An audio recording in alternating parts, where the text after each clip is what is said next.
Hi అండి. బెంగాల్లో వాయుగుండం అంట నిన్నటి నుండి ఫుల్ వర్షాలు అస్సలు తెరిపివ్వడం లేదు.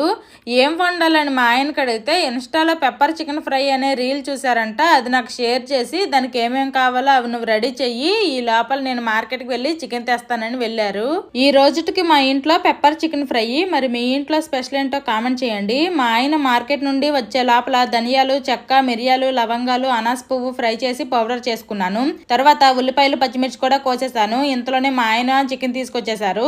చికెన్ ని బాగా క్లీన్ చేసుకుని ఇంకా ఫ్రై చేయడం అయితే స్టార్ట్ చేసేసాను. ఫస్ట్ పచ్చిమిర్చి, జీడిపప్పు, ఎండుమిరపకాయలు, కరివేపాకు, ఉల్లిపాయ ముక్కలు, అల్లం వెల్లుల్లి పేస్ట్ బాగా ఫ్రై అయిన తర్వాత చికెన్ వేసి పసుపు, ఉప్పు వేసి మూత పెట్టి ఉడికించాలి. తర్వాత కారం, ధనియాల పొడి, ముందు రెడీ చేసుకున్న పౌడర్ వేసి ఫ్రై చేసుకొని లాస్ట్ లో కొత్తిమీర, కరివేపాకు వేసుకుంటే ఫ్రై రెడీ అయిపోయినట్టే. ఎండుమిరపకాయలు, పచ్చిమిరపకాయలు, కారం, మిరియాల పొడి ఇవన్నీ వేయడం వల్ల అనుకుంటాను మేము ఎప్పుడు తినే కారం కంటే చాలా కారం అనిపించింది. Bye bye.